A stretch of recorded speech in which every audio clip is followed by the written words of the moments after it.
Hello everyone, स्वागत है आपका एस्पायर एकेडमी में। मेरा नाम है सौरभ यादव और आप देख रहे हैं उत्तर प्रदेश की सीरीज़, जिसमें हमने दो लेक्चर ऑलरेडी कवर कर चुके हैं और आज हमारा उत्तर प्रदेश का तीसरा लेक्चर है।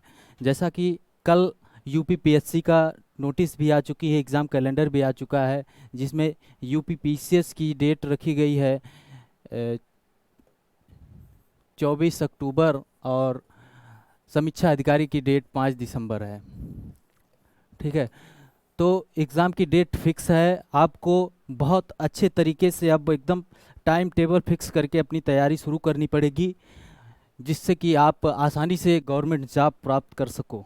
ठीक है, हमारे उत्तर प्रदेश की सीरीज में हमने ऑलरेडी दो लेक्चर कवर कर चुके हैं, तो तीसरा लेक्चर हम शुरू करने से पहले पिछली क्लास में जो हमने डिस्कस किया है उस पर थोड़ा गौर करते हैं। तो चलिए देखते हैं। ये सब हम ऑलरेडी बता चुके हैं पहली क्लास में। क्वेश्चंस भी हो चुके हैं, एनसीआर के बारे में डिस्कशन ऑलरेडी हो चुका है। उत्तर प्रदेश का राजकीय पशु, कल हमने बताया था उत्तर प्रदेश का राजकीय पशु बारहसिंगा है। ठीक है, आप देख रहे होंगे बारहसिंगा यही है, आप भूलिएगा मत, बारहसिंगा ही है उत्तर प्रदेश का राजकीय पशु। ठीक, यही है बारहसिंगा। और आगे हम देखते हैं उत्तर प्रदेश का राजकीय पक्षी। राजकीय पक्षी क्या है? सारस अथवा क्रौंच। देखिए यही है, सारस अथवा क्रौंच। भूलिएगा मत, एग्जाम में ऐसे क्वेश्चन आते हैं, इसी टाइप के और भी ऑप्शंस होंगे जिसमें आप कंफ्यूज हो सकते हैं। तो आगे देखते हैं, और हमने क्या देखा था? राजकीय वृक्ष अशोक। उत्तर प्रदेश का राजकीय वृक्ष अशोक। अशोक आप सभी लोगों ने देखा होगा, अशोक का पेड़ जो होता है ये शो पीस के लिए लगाया जाता है घरों में। ये देखिए, ये अशोक है। ठीक है, यही। और राजकीय पुष्प पलाश अथवा टेंसू। ये पलाश है, पलाश अथवा टेंसू है। इसको और आप सर्च करके देखेंगे नेट पे तो और अच्छे अच्छे इसके पिक्स मिलेंगे। ठीक है, आगे देखते हैं। राजकीय खेल हॉकी। हॉकी है उत्तर प्रदेश का राजकीय खेल। राजकीय चिन्ह की हम बात किए थे कल, हम कहे थे कि एक वृत्त में दो मछली एक तीर धनुष। एक वृत्त में दो मछली और एक तीर धनुष। हमने बताया था कि राज्य के प्रथम मुख्यमंत्री और जो लोग भी प्रथम है उत्तर प्रदेश में, उसके बारे में हम कल डिस्कस किए थे। आज फिर हम एक बार रिवीजन कर लेते हैं इसको। राज्य के प्रथम मुख्यमंत्री पंडित गोविंद बल्लभ पंत। ठीक है, इन्हीं के नाम पर उत्तराखंड में पंत यूनिवर्सिटी बनी है। कई बार यूपी पीसीएस में क्वेश्चन पूछा गया है। एग्रीकल्चर यूनिवर्सिटी है, कई बार क्वेश्चन पूछा गया है, जो 1960 में इस्टेब्लिश्ड हुई है। ठीक है, जब उत्तराखंड उत्तर प्रदेश का भाग था तब पंत यूनिवर्सिटी बनी थी। ठीक, 9 नवंबर 2000 को उत्तर प्रदेश के 13 जिलों को काटकर उत्तराखंड बनाया गया, नहीं तो उसके पहले पंत यूनिवर्सिटी उत्तर प्रदेश में ही थी। ठीक, उत्तर प्रदेश ने क्या क्या नहीं दिया है? राज्य व देश की प्रथम महिला मुख्यमंत्री, राज्य व देश की प्रथम महिला राज्यपाल। प्रथम महिला राज्यपाल देश की, दोनों उत्तर प्रदेश में। प्रथम महिला मुख्यमंत्री, प्रथम महिला राज्यपाल, दोनों ही उत्तर प्रदेश से हैं। तो राज्य व देश की प्रथम महिला मुख्यमंत्री कौन है? सुचेता कृपलानी। और प्रथम महिला राज्यपाल सरोजिनी नायडू। राज्य व देश की प्रथम महिला राज्यपाल सरोजिनी नायडू। ओके, राज्य की दूसरी महिला राज्यपाल आनंदी बेन पटेल हैं, जो वर्तमान राज्यपाल हैं उत्तर प्रदेश की। सबसे कम उम्र के मुख्यमंत्री अखिलेश यादव। सर्वाधिक बार मुख्यमंत्री सुश्री मायावती जी 4 बार उत्तर प्रदेश की मुख्यमंत्री रही हैं। वर्तमान मुख्यमंत्री की बात करें तो योगी आदित्यनाथ जी हैं, जो व्यक्ति रूप में 21वें और कार्यकाल रूप में 32वें हैं। यूपी के मुख्यमंत्री व देश के प्रधानमंत्री कौन कौन लोग बने हैं? जो उत्तर प्रदेश के मुख्यमंत्री भी रहे हैं और देश के प्रधानमंत्री भी बने हैं, तो चौधरी चरण सिंह और विश्वनाथ प्रताप सिंह। हमने कल बताया था चौधरी चरण सिंह अंतर्राष्ट्रीय हवाई अड्डा, चौधरी चरण सिंह इंटरनेशनल एयरपोर्ट कहाँ पर है? अमौसी, लखनऊ में। ओके, आगे देखते हैं। प्रथम विधानसभा अध्यक्ष, उत्तर प्रदेश विधानसभा के प्रथम अध्यक्ष राजर्षि पुरुषोत्तम दास टंडन जी हैं और वर्तमान विधानसभा अध्यक्ष हृदय नारायण दीक्षित जी हैं। प्रथम लोकायुक्त की बात करें तो उत्तर प्रदेश में 1975 में लोकायुक्त का पद सृजित किया गया। जो प्रथम लोकायुक्त थे विशंभर दयाल और वर्तमान लोकायुक्त जो हैं संजय मिश्रा। ठीक है। और देश के प्रथम लोकपाल पिनाकी चंद्र घोष जी हैं। यूपीएससी यूपीपीसीएस समीक्षा अधिकारी के एग्जाम में लोकपाल का मतलब लोकपाल को कितनी कमेटी बनती है कि उनको चुना जाता है, या फिर इसके लिए कोई कॉन्स्टिट्यूशन में आर्टिकल है, इसके बारे में जरूर देखिएगा, यहाँ से क्वेश्चन उठ सकता है। ठीक। अब आज हम देखते हैं आगे। कल हमने कुछ क्वेश्चंस देख लिए थे। उत्तर प्रदेश का सेंसस हम नेक्स्ट लेक्चर में देखेंगे। लेक्स एंड रिवर्स भी देखा जाएगा। आज हम उत्तर प्रदेश की जनजातियों के बारे में देखते हैं। ठीक है, तो चलिए देखते हैं। Oh my God.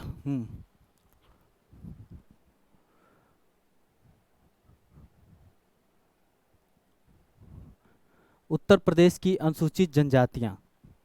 Uttar Pradesh में मुख्य रूप से दो जनजातियां हैं, थारू और बुक्सा।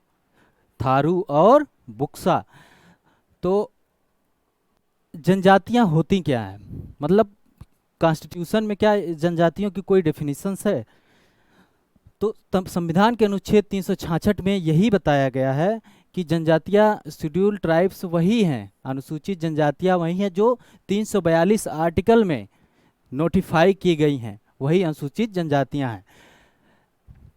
कौन कौन से ऐसे राज्य हैं जहां पर कोई भी ट्राइबल कम्युनिटीज नहीं है, कोई भी अनुसूचित जनजातियां नहीं है? तो वो है हरियाणा, पंजाब, चंडीगढ़, दिल्ली एंड पौंडीचेरी। हरियाणा, पंजाब, चंडीगढ़, दिल्ली और पौंडीचेरी में। ठीक है। हम उत्तर प्रदेश में कुछ जनजातियों के बारे में देखते हैं, जैसे कि हाँ 2011 की जनगणना के अनुसार उत्तर प्रदेश में जनजातियां जो है उत्तर प्रदेश की जनसंख्या का 0.6% है। 0.6%। ये क्वेश्चन आ सकता है। जनजातियों से रिलेटेड बहुत क्वेश्चन पूछे जाते हैं उत्तर प्रदेश में। सर्वाधिक जनजाति वाला जिला सोनभद्र। सर्वाधिक जनजाति वाला जिला कौन सा है? सोनभद्र। आपको पता है सोनभद्र उत्तर प्रदेश का सबसे दक्षिणतम जिला है, और उत्तर प्रदेश का सोनभद्र जिला 4 राज्यों से सीमा साझा करता है। कौन कौन से राज्य हैं? पहला राज्य मध्य प्रदेश, दूसरा राज्य छत्तीसगढ़, तीसरा राज्य झारखंड और चौथा राज्य है बिहार। तो सर्वाधिक जनजाति कहाँ पाई जाती हैं? सोनभद्र में। सबसे कम जनजाति वाला जिला है बागपत। सबसे कम जनजाति वाला जिला है बागपत। अनुसूचित जनजाति रहित जिले, ऐसा कौन सा जिला है जहां पे अनुसूचित जनजातियां हैं ही नहीं? वो है अयोध्या और जालौन। उत्तर प्रदेश में 2003 से पहले अनुसूचित जनजातियों की संख्या सिर्फ 2 थी। कौन कौन से? थारू और बुक्सा। लेकिन 2003 के बाद 10 नई अनुसूचित जनजातियों को सूचीबद्ध किया गया, जिसके बाद अनुसूचित जनजातियों की संख्या उत्तर प्रदेश में 12 हो गई। याद रहे 2003 से पहले उत्तर प्रदेश में अनुसूचित जनजातियां 2 थीं, थारू बुक्सा। 2003 के बाद 10 नई अनुसूचित जनजातियों को नोटिफाई किया गया, सूचीबद्ध किया गया, जिसके बाद अनुसूचित जनजातियों की संख्या 12 हो चुकी है उत्तर प्रदेश में। ठीक, आगे देखते हैं।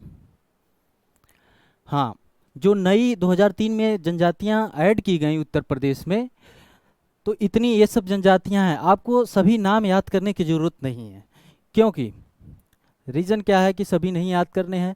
जैसे आप देख रहे हैं गोंड, राजगोंड, पठारी, धुरिया, ये सब जितनी भी जनजातियां हैं, सब जनजातियां सोनभद्र में मिलेंगे ही।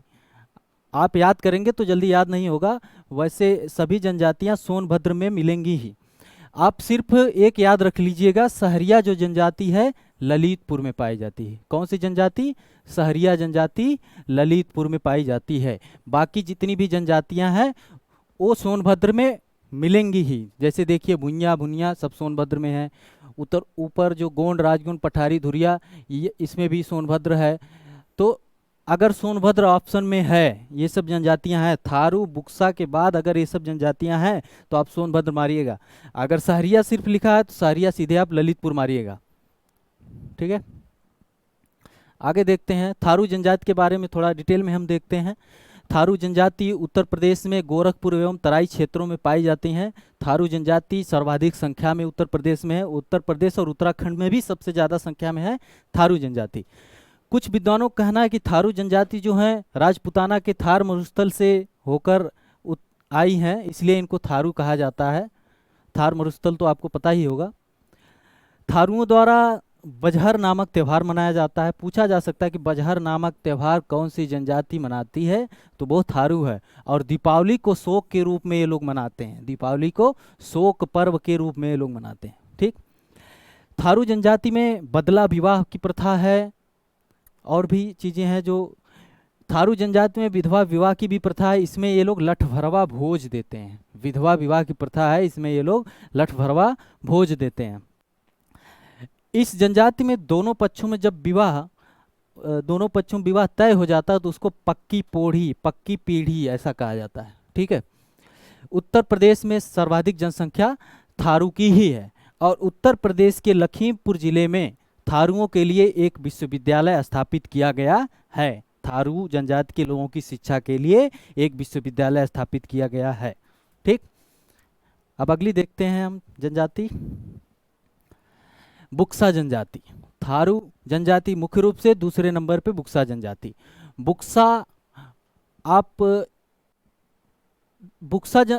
देखेंगे कि बुक्सा अथवा भुक्सा जनजाति उत्तर प्रदेश के बिजनौर तथा आगरा में छोटी छोटी ग्रामीण बस्तियों में निवास करती है। बिजनौर तथा आगरा में इनके विवाह एक अनुबंध मात्र होते हैं, मतलब एक अनुबंध मात्र हैं जो पति और पत्नी में से कोई भी किसी समय भंग कर सकता है। ठीक है। इनमें अनुलोम और प्रतिलोम विवाह भी होते हैं। अनुलोम और प्रतिलोम विवाह क्या होते हैं कि मतलब इनकी जनजाति में भी कैटेगराइजेशन है, जिसके मतलब कि उच्च वर्ण की स्त्री, निम्न वर्ण का पुरुष, इस प्रकार का विवाह जो है अनुलोम प्रतिलोम विवाह इनके में भी प्रचलित है। अंतरजातीय विवाह भी होते हैं। इनमें बहुपत्नी प्रथा है, बहुपत्नी प्रथा है। ठीक है, तथा विधवा विवाह भी प्रचलित है। ये थोड़ा अच्छी चीजें भी हैं, हमें जनजातियों से बहुत सी अच्छी चीजें भी सीखने को मिलती हैं। ठीक है, आगे देखते हैं।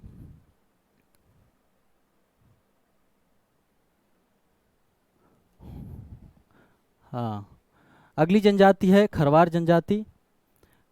खरवार उत्तर प्रदेश के मिर्जापुर, सोनभद्र, देवरिया, बलिया, गाजीपुर जिलों में खरवार जनजाति निवास करती है। इनका मूल क्षेत्र बिहार का पलामू और 18 हजारी क्षेत्र है। खरवार जनजाति के लोग साधारणतः टेहून तक धोती, बंडी, पगड़ी, ये तो ठीक है। खरवार जनजाति मुख्यतः हिंदू धर्म के रीति रिवाजों का पालन करती है। ठीक है, हिंदू धर्म के रीति रिवाजों का मुख्य रूप से पालन करती है खरवार जनजाति। खरवार जनजाति के लोग मांसाहारी और शाकाहारी दोनों प्रकार के होते हैं। तो मुख्य रूप से उत्तर प्रदेश में जो जनजातियां हैं थारू, बुक्सा और खरवार। हमने बताया कि 2003 से पहले उत्तर प्रदेश में सिर्फ 2 जनजातियां थी, थारू, बुक्सा, लेकिन 2003 के बाद 10 और नई जनजातियों को ऐड किया गया, जिसके बाद उत्तर प्रदेश में जनजातियों की संख्या हो गई 12। ठीक है, आगे कुछ क्वेश्चंस देख लेते हैं। सर्वाधिक अनुसूचित जनजातियों के प्रतिशत वाला जिला कौन है?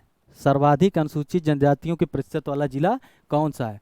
तो सोनभद्र जिला है। हमने बताया कि सोनभद्र उत्तर प्रदेश के 4 राज्यों से सीमा साझा करता है। साथ ही साथ उत्तर प्रदेश का सबसे दक्षिणतम जिला सोनभद्र है। याद रखिएगा, एग्जाम करीब है, डेट फिक्स हो चुकी है। सर्वाधिक अनुसूचित जनजाति वाला जिला कौन है? सोनभद्र ही है इसमें भी। और निम्नलिखित जनजातियों में से किसकी संख्या उत्तर प्रदेश में सर्वाधिक है? निम्नलिखित जनजातियों में से किसकी संख्या उत्तर प्रदेश में सर्वाधिक? हमने बताया थारू जनजाति सबसे ज्यादा संख्या में उत्तर प्रदेश में है। कौन सी जनजाति? थारू जनजाति। ठीक है, भारत सरकार द्वारा प्रदेश की 10 नई आदिवासी जातियों को अनुसूचित जनजातियों के रूप में सूचीबद्ध किया गया। कब किया गया? अभी हमने बताया 2003 में। सब क्वेश्चन पूछे हुए क्वेश्चंस हैं। कौन सी अनुसूचित जनजाति बिजनौर जिले में निवास करती है? बिजनौर जिले में, बिजनौर और आगरा, याद रखिएगा, बिजनौर और आगरा। ब से बिजनौर है, ब से बुक्सा भी है, याद रहे, बिजनौर और आगरा। कौन सी जनजाति? बुक्सा, बुक्सा या बोक्सा भी बोलते हैं। निम्न जनपदों में बोक्सा जनजाति कहाँ पाई जाती है? अभी बताया हम कि बिजनौर और आगरा में। उत्तर प्रदेश की सर्वाधिक जनसंख्या वाली जनजाति है। फिर वही क्वेश्चन रिपीट होते हैं। क्वेश्चन लोअर विशेष में पूछा गया, लोअर के मुख्य मेन पेपर में पूछा गया है। ठीक है, मुख्य परीक्षा में। उत्तर प्रदेश की सर्वाधिक जनसंख्या वाली जनजाति है थारू। आगे देखते हैं।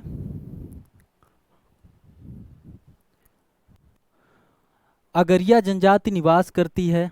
अगरिया हमने एक बताया था सहरिया, सहरिया ललितपुर में। उसके बाद हमने बताया कि और जितनी भी जनजाति है, आप सीधे क्या मारिएगा, सोनभद्र। तो सोनभद्र। कर्मा किसका लोक नृत्य है? कर्मा किसका लोक नृत्य है? ये आप लोग बताएंगे। अगरिया जनजाति निवास करती सोनभद्र में, कर्मा किस जनजाति का लोक नृत्य है, ये आप लोग बताएंगे। कमेंट करिएगा इसमें। निम्न में से प्रदेश की किस जनजाति में बिरादरी पंचायत पाई जाती है? किस जनजाति में बिरादरी पंचायत पाई जाती है? सर्च करिएगा, थोड़ा सा देखिएगा, फिर इसका कमेंट करिएगा। निम्नलिखित में से कौन सही सुमेलित है? बुक्सा बिजनौर, बुक्सा बोक्सा बिजनौर में। ओके, आगे देखते हैं। तो आज के लिए जो हमने देखा, एक बार क्विक रिवीजन कर लेते हैं। हमने बताया कि उत्तर प्रदेश में पहले तो हमने बताया कि जनजातियां हैं क्या। संविधान के अनुच्छेद 366 में कहा गया कि अनुच्छेद 342 में जो जो जनजातियां नोटिफाई होंगी वही शेड्यूल्ड ट्राइब्स होंगे, अनुसूचित जनजातियां होंगी। उत्तर प्रदेश में मुख्य रूप से दो जनजातियां हैं, कौन कौन सी? थारू और बुक्सा। थारू जनजाति के शिक्षा के लिए लखीमपुर जनपद में एक विश्वविद्यालय की भी स्थापना की गई है। 2003 से पहले उत्तर प्रदेश में जनजातियों की संख्या थी 2, लेकिन 2003 के बाद 10 नई जनजातियों को सूचीबद्ध किया गया, जिसके बाद उत्तर प्रदेश में जनजातियों की संख्या हो गई 13, जनजातियों की संख्या हो गई 12। और एक सहरिया जनजाति है जो ललितपुर में पाई जाती है। बाकी जो जनजातियां हैं मुख्य रूप से सोनभद्र में जरूर ही मिलेंगी आपको, थारू और बुक्सा को छोड़कर। ठीक है, तो आज के लिए इतना ही। हम फिर मिलेंगे आपसे अपने अगले लेक्चर में, जिसमें हम या तो साइंस और टेक्नोलॉजी या फिर सेंसस के बारे में अवश्य ही डिस्कस करेंगे। बहुत बहुत धन्यवाद।